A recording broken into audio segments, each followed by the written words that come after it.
Hello বন্ধুরা, দেখতে পাচ্ছ অনেক দিন পরে তমলুক বর্গভীমা মায়ের মন্দিরে এসেছি। তোমরা পুরো ভিডিওটা দেখবে, কেউ স্কিপ করে যাবে না।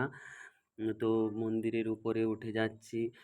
যা হোক, 1 বছর পর আমার মনের আশা পূরণ হয়েছে যে মন্দিরে আমি আসতে পেরেছি। 1 বছর অসুবিধা থাকার জন্য আমি মন্দিরে আসতে পারিনি।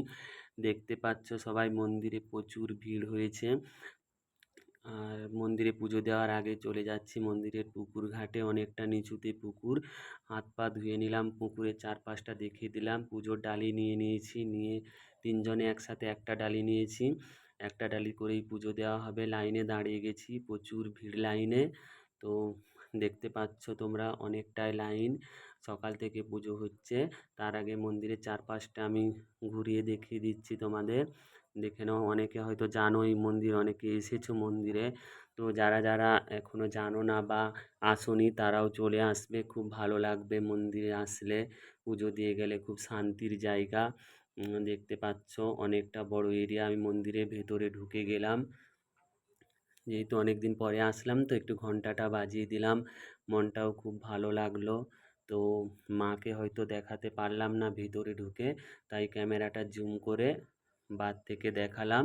ভেতরে খুব ভিড় ছিল, ঢুকতে পারলাম না। তো তোমরা সবাই আসবে। পুজো দেওয়া হয়ে গেছে, তিন বন্ধু পুজোর ডালিটা হাতে নিয়ে নিলাম।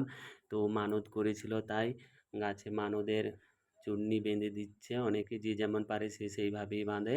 তো আমরা সবাই ওকে টাচ করে আছি তিনজনে পর পর একসাথে। দেখতে পাচ্ছ খুব সুন্দর। এইখানে একটা দেবতা আছে, মানে 6 দেবতা আছে। মানুষের শরীরে যে 6 দেবতা বসবাস করে, 6টি গ্রহ। এইদিকে আছে রাহু, মাঝখানে শনি, আর ওইদিকে আছে শুক্র। এই সাইডে 3 গ্রহ আছে, বৃহস্পতি, বুধ, আর এখানে আছে মঙ্গল। তো দেখে নাও, মন্দিরের লাট মন্দির বিশ্রাম করছে সবাই।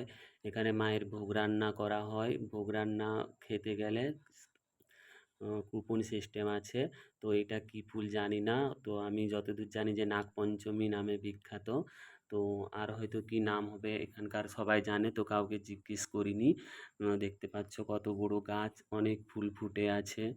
তো পুজো দেওয়ার পরে আমি অসহায় মানুষদের কিছু সাহায্য করছি, কারণ আমার কাছে বেশি কিছু ছিল না। নিজের গাড়ি ভাড়ার মাপে রেখে দিয়ে বাদবাকিটা ওদেরকে দিয়ে দিলাম। খুব ভালো লাগে অসহায় মানুষদের পাশে দাঁড়াতে। মনের স্বপ্ন আছে, কোনো দিন যদি কিছু করতে পারি, এইসব মানুষদের পাশে থাকবো, ওদের সাহায্য করব। তো এর জন্যে বন্ধুরা, তোমরা আমার পাশে থাকবে, যাতে আমি ওদের মনের স্বপ্ন আশা পূরণ করতে পারি। ওদের মনের স্বপ্ন আশা পূরণ হলে নিজেকে খুব ভালো লাগবে। বাড়ি যাওয়ার আগে একবার মন্দিরের ভেতরে প্রবেশ করলাম, মাকে দেখলাম।